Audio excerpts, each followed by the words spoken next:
Boa noite. Essa é a última aula sobre o delírio, em que eu vou falar a respeito do tratamento e da prevenção. A respeito do tratamento do delírio, o mais importante é saber que o mais importante não é tratar o delírio, e sim a condição que está o causando. Então, colocando nas palavras do próprio livro, em geral, a principal medida para o manejo adequado do delírio é a correção, eliminação ou tratamento do fator precipitante da síndrome, de modo que a resolução do quadro dependerá fundamentalmente da investigação etiológica. Então, o mais importante é identificar qual a ou quais as causas do estado confusional agudo e tratá-las. Mas existem algumas medidas para o quadro de estado confusional agudo em si. Então, a respeito da prevenção e do tratamento não medicamentoso, eles estão juntos porque as medidas para prevenção e para manejo não medicamentoso são as mesmas, que vão incluir permitir o uso de óculos e de aparelho auditivo. É muito comum paciente idoso internado tira o óculos, tira o aparelho auditivo, não tem acesso à dentadura, e o idoso precisa de tudo isso para conseguir enxergar melhor, ouvir melhor e conseguir se comunicar melhor. Preservar o sono, esse é outro grande problema que acontece dentro de enfermarias, né, em que o lugar fica iluminado ao longo do dia todo, às vezes não tem janela. Então é importante assim deixar o ambiente mais claro ao longo do dia, deixar mais escuro ao longo da noite, ter aquela rotina de horários para dormir, horários para acordar, evitar dentro do possível avaliação e prescrição de medicação durante a madrugada. Medidas para preservar a orientação do idoso. Então, a própria questão de deixar a janela aberta, deixar claro quando que é dia, quando que é noite é importante. Acesso ao relógio, acesso ao calendário, a própria conversa com o idoso. O senhor está em tal hospital, está em tal lugar, para ajudar ele a se manter orientado. Evitar ficar fazendo troca de leito, movimentar o paciente de um leito para o outro pode deixar ele mais confuso também. Cuidar muito bem da hidratação e da nutrição do paciente, identificação precoce de complicações pré-operatórias, imobilização precoce, permitir que o paciente tenha acompanhante, né, dentro do possível, né, do ambiente hospitalar. Ter um acompanhante é um estímulo cognitivo, é uma pessoa que vai estar conversando e ajudando o idoso a se manter orientado, além de ser uma boa fonte de informações para como que o paciente tem evoluído o estado mental ao longo do dia. Se possível, retirar medicações que possam causar delírio. Eu vou explicar um pouco mais a respeito disso já que virtualmente praticamente qualquer medicação pode causar estado confusional agudo, mas tem algumas que têm uma correlação maior e precisam ser evitadas. E não há evidências para profilaxia medicamentosa de estado confusional agudo. Então, vou passar um remédio para a pessoa não desenvolver estado confusional. Não tem evidência suficiente para a prescrição de nenhuma medicação nesse sentido.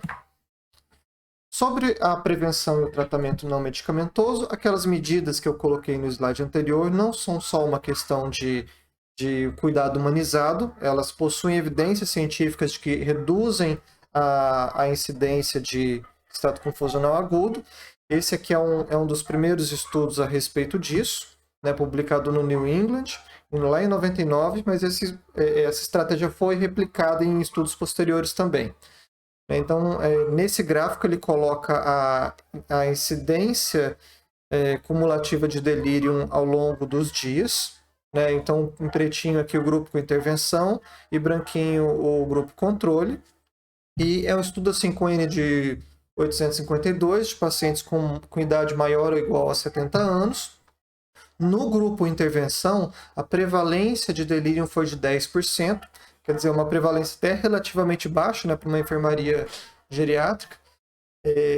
Ocorreram 62 episódios de delírio e 105 dias. Já no grupo controle, a prevalência foi de 15%, 90 episódios e 161 dias com delírio.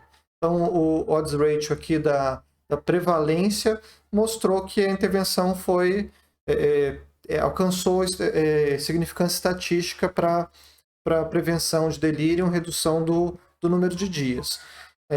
E o que o estudo mostrou também é que a intervenção foi mais efetiva para um grupo com risco intermediário para estado confusional. E casos mais graves de delírio, a intervenção já não trouxe uma resposta tão efetiva. A respeito das medicações associadas com estado confusional agudo, existe essa revisão sistemática, né, em que ela selecionou 14 estudos que preencheram os critérios de inclusão, e as medicações que eles encontraram maior associação com estado confusional agudo foram opioides, benzodiazepínicos, que foi a classe de medicações que teve maior associação dentre todas, dihidropiridínicos e antihistamínicos. Antihistamínicos interrogado, né, porque aqui o odds ratio cruzou a linha do 1, né, então fica interrogado se de fato tem uma associação tão importante, né? A conclusão do estudo é que, para pessoas com risco de delírio, evitar novas prescrições de benzodiazepínicos ou considerar redução ou interrupção dessas medicações quando possível.